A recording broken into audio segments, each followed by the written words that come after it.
I didn't panic when my candle went out. Honestly, I was getting used to it, and lighting it again wasn't hard. The practice I'd been getting since the game started had made it easier. One scratch and I had a lit match. The rat watched as I lit the candle with patience that was almost human. When I finished, its nose twitched and it resumed scurrying down the hallway, so I followed it without further ado, closing the door behind me as I did. It was odd following that rat. There seemed to be some kind of purpose to its movements, like it was following the steps of a plan. Each step they took was with confidence that I felt ashamed to envy. The green sunlight from outside seemed to have taken on a darker tone, like it was decaying. When I passed by the window, I glanced outside. The entire world was still gray, barren, and lifeless. There was a buzz on my phone, and I pulled it out of my pocket. It was from Josie. Larry, where the hell are you? I've lost Benny. You were right, something's wrong with Greg. And there are rats everywhere. I've never seen rats this big before. Look, I think the rats are on our side, okay? So just, I don't know how to say it, but don't be scared of them. A new message. It was from Benny. Josie, Larry, thank God you're okay. Look, I'm following one of the rats right now. Do you guys know what time it is? I looked at the top of my phone. It was... What the hell? I can't tell. Josie's text sent a shiver down my spine. It was the exact same way I felt. A scream came down the hallway. I jumped, nearly dropping my candle as I spun around.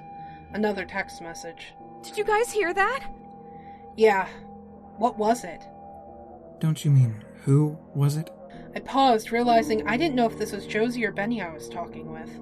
My thumb hovered over the buttons, unable to even flinch. Who is this? Greg. My tongue became a lump in my mouth. My mouth went dry. There was another inhuman scream, then a thundering of footsteps. Greg's coming, guys. That text didn't come from either Benny or Josie. A tug at my pant leg made me look down. The rat was staring up at me, agitated, then turned to stare at the end of the hallway. I followed its gaze. From down the end of the hallway came the cracking of glass, and a husky voice called my name. The rat immediately took off in the opposite direction. I didn't need any prodding to follow it. When a door opened seemingly by itself, I ducked into it after the rat. I nearly slammed the door shut, but it closed before I could even begin to put my hand on the rusty knob.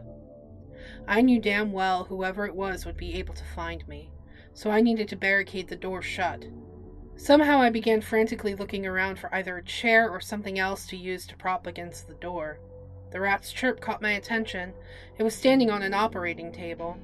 Without hesitation, I began to push it against the door, upending it so that its wheels weren't on the ground. As the top was shoved against the door, the rat chirped again. It was pushing itself against an old wheelchair, which I immediately pushed up to support the operating table. Then I ducked down, making sure my head was out of sight of the door's single rectangular window.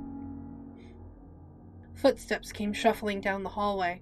I held my breath and clenched my fist around my candle, turning it so that as little light would shine outside the glass as possible. The footsteps were light, even as they came closer to the door. I glanced over at the rat, whose body rose and fell in quick succession. It was watching the door, same as me. The footsteps stopped. A shadow blocked the sunlight coming in from outside. I could hear breathing. Who was it?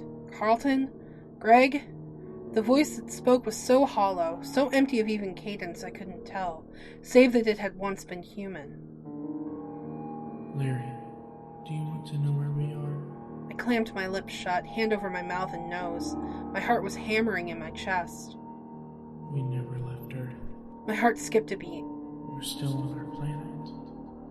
We're just seeing it as it really is, as it will always be. This is what it looks like beneath our notice. Human eyes have never been able to notice it.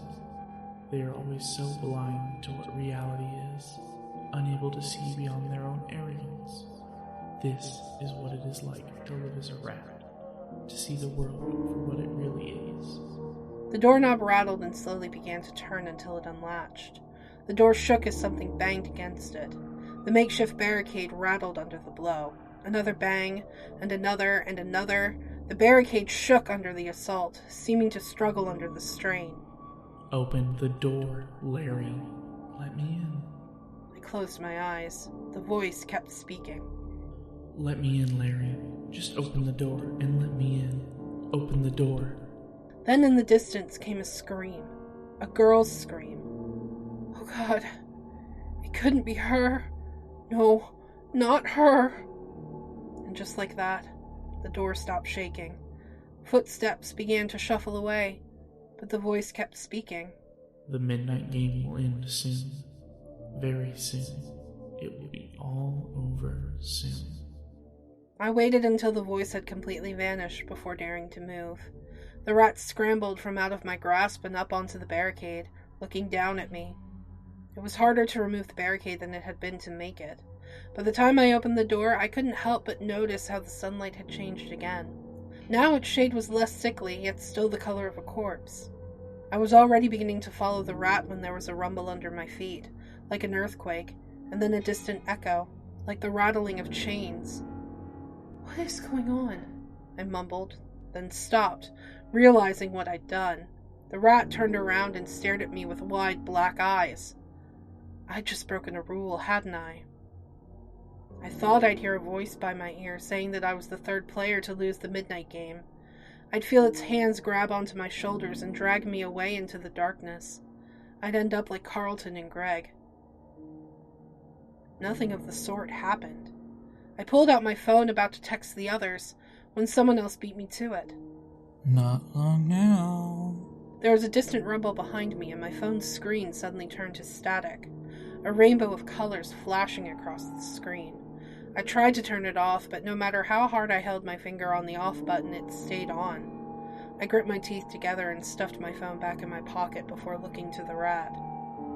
The rat suddenly raised its head high in the air and let out a high-pitched squeak. For a brief moment, everything was still. Then the walls bulged. Plaster burst open as a swarm of rats flooded out and crawled onto the floor, assembling behind the one I'd been trusting as my guide. They all stood to attention, staring at me. Then the guide squeaked again and the rats moved. They grabbed onto each other's tails with their mouths, squirming into shapes on the ground. My eyes widened when they stopped. The rats had formed themselves into words. Actual words I could read. The midnight game is ending, they said. Each rat save the guide remaining perfectly still as my eyes darted across them. What lies beneath are almost awake. Only 2 players remain now. The other team is coming for you now. The rats let go of their tails and shifted into new letters, making a new sentence. Only one needs to survive to win the midnight game.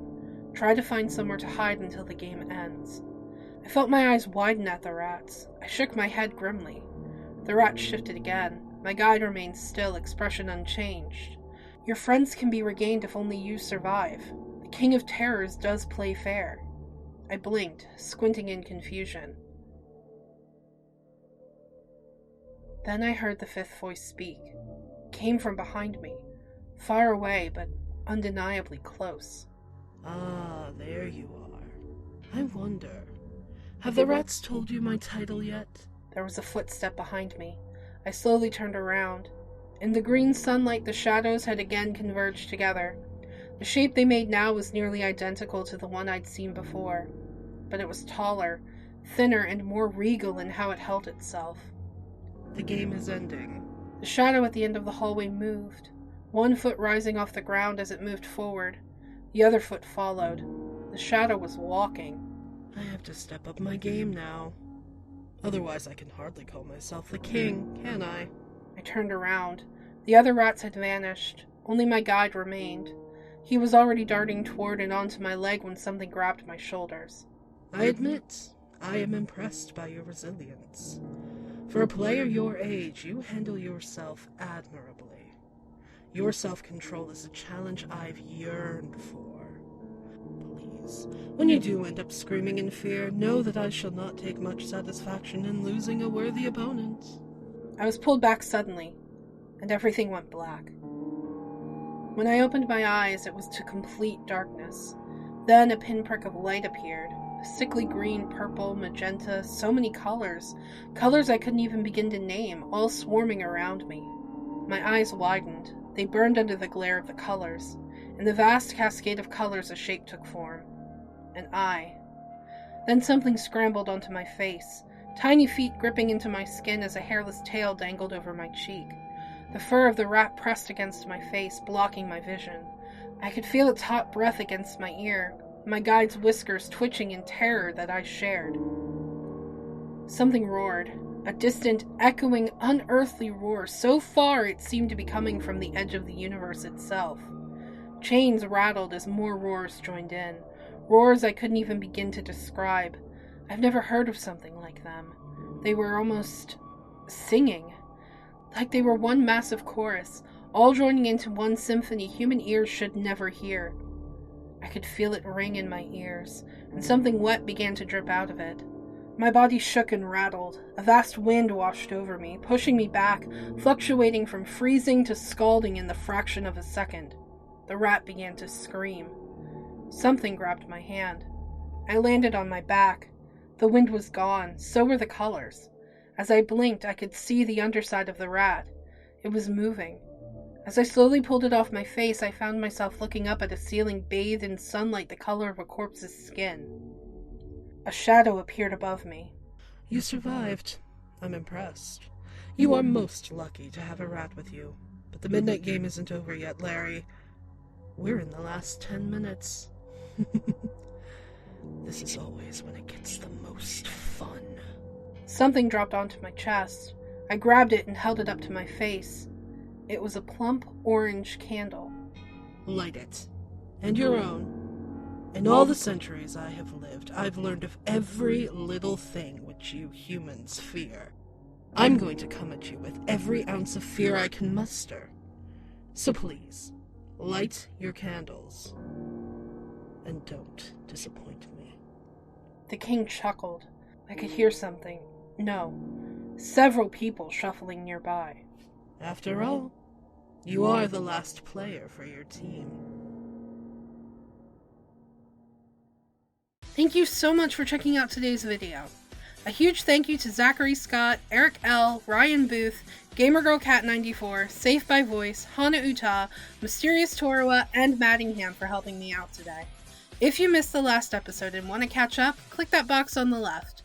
Or, if you'd like to see something a little different, click that box on the right to check out our latest Let's Voice Act series. Thanks for watching! Stay creepy, everybody.